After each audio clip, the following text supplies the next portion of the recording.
Hey guys, I've had so many requests from younger viewers who are in one of the following situations. Number one, they are teenagers and they really want Balisongs because they're cool and they look like they're a lot of fun to flip, but their parents don't want them to have them. Parents feel either they're illegal or they're dangerous or what have you.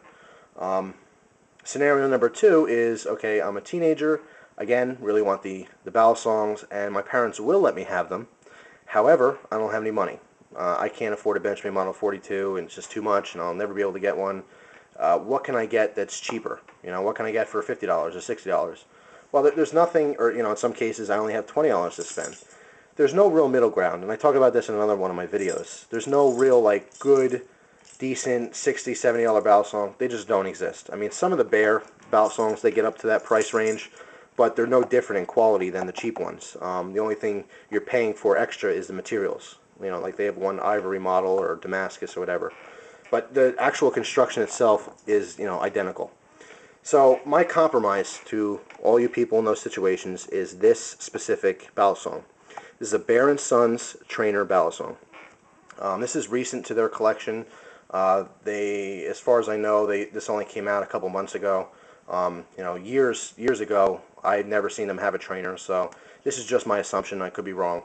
However, just recently I've seen this, and I've been suggesting it to people because I've had Bear & Son Balisongs in the past, and I've liked them, and I've compared them to Jaguars in that, A, they're a little bit heavier, they're a little bit better constructed, they do use pins which last a little bit longer than very cheap screws, for the pivot area. So generally they can take more of a beating, okay, and because they're a little heavier, in my opinion, they give you a better training experience than having a really light one. So anyway, let me get right onto the knife. It did come in this box. The price was $26.99, which is very reasonable in my opinion for what you get here. And I got this one from Smoky Mountain Knife Works. Their website is www.eknifeworks.com. And I don't know if they have any in stock left, but I'm sure you can get these other places too. So the box they give you, if I had to guess, it's way oversized. So if I had to guess, this was just left over from other models of knives they made, and they just decided to recycle the box itself. So totally fine with me. It's really big and there's no packing or anything. So when you get this, it's going to be jiggling around a lot, but there's nothing to damage, so not a big deal. Then you get this in a little bag here. But here's the knife itself. Now, I've had three, when I first got this, I've had three issues with it, okay? And I've already solved two of the issues very simply, and I'll go over that, right now. The first issue I had with it is that when it came, like many cheap Balisongs, the latch was too loose. In this case, it was too long. It wiggled around. It didn't stay closed. In the closed position, it would just fall out like a lot of people's will. Even in the open position, same deal. It won't stay shut. It would just flop around. A lot of people ask me too, how do I fix this? Well, if you have pins like this, you could put one side against a vise. Imagine my knuckle here being the vise, and you can use like a hammer to kind of tighten it, but it's very risky. You have more of a chance of over-tightening it, and then it'll be too stiff to move. Not much you could do. Cheap Balisongs have problems. It's that simple. However, this was one of the problems. This thing was flopping all over the place. I took care of that extremely simply and very effectively by adding a little O-ring right on this latch. Okay, now this is what's called a T-latch. Okay, this is most common on cheap Balisongs, and even good Balisongs, older versions of them, like the Benchmade Model 42 used to have a T-latch until they created the spring latch. But it's called that simply because looking at it from this angle, looks like a capital T. Okay, but anyway, I had a little O-ring here. Let me get my trusty jeweler's loop. Bring it in close. You'll see it right there. Just a rubber O-ring. I'm not sure offhand what size O-ring it is. If I had to guess, I'd say probably maybe 3 millimeter. About that size. You can also see that finish there, that kind of powder coating. But anyway, what that fixed the problem very effectively. Because it acts almost like a spacer, and because it's rubber, it gives a little. So now, when I go to close this, nice little cushioned, it kind of sucks in almost a little bit, and it's totally totally efficient. I mean, I could shake this really hard. It doesn't want to come out, but it's very easy to pop off, you know, if I need to. Even in the closed position, again, perfect amount of spacing here. Closes up right away.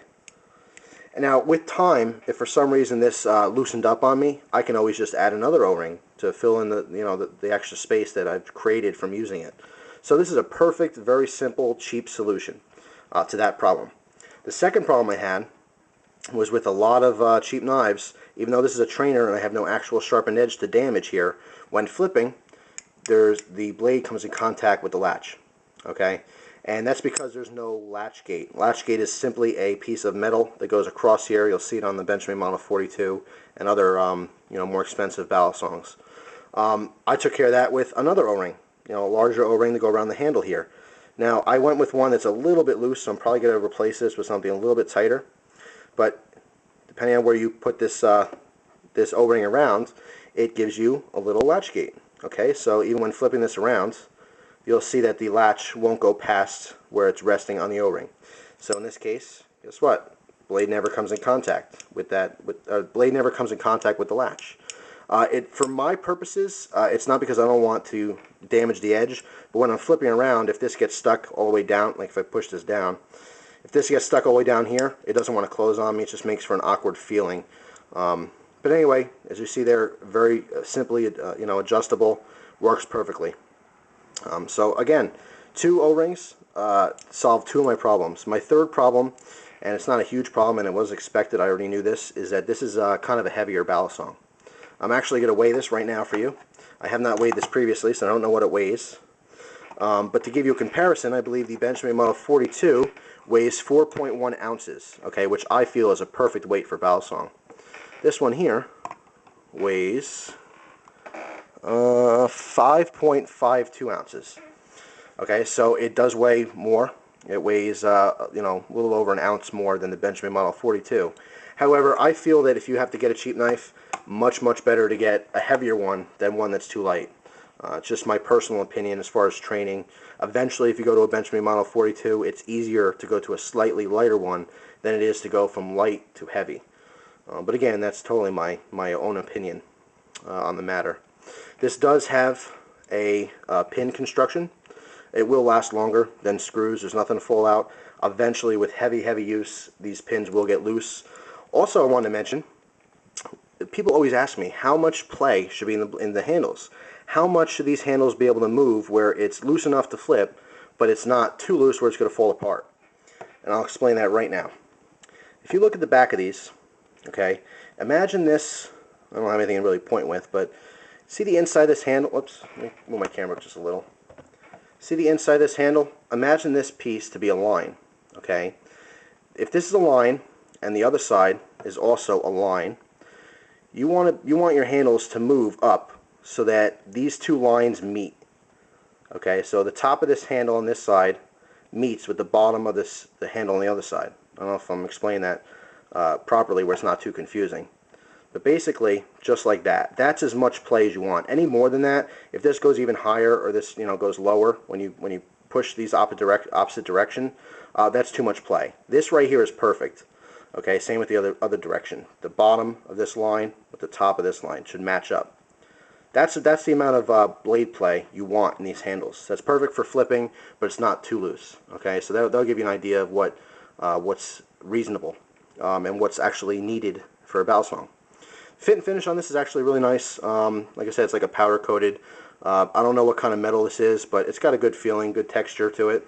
The blade itself adds some of the weight because it is a full trainer blade. There is no edge ground whatsoever, as well as no tip. Okay, you see they do have holes in here to lighten up a little bit, but that does add more weight because there's all that metal is still there and it was not ground off, when they sharpened it, because it was never sharpened. But again, for all those parents out there concerned about their kids flipping, there's no danger of stabbing yourself or slicing yourself. The only thing, obviously, if you threw this up and it hit you in the forehead or something, but you can't help that, I have to say, if you guys are looking for something under 30 bucks and you don't want a sharp knife, but you still want to flip and have a lot of fun like everyone else, you definitely got to get this one. This is highly recommended by me. Before I owned one, I knew they were good, and I suggested them then. And now that I have one, I'll suggest them again. They're awesome. So that's the Bear and Sons trainer. Thanks for watching.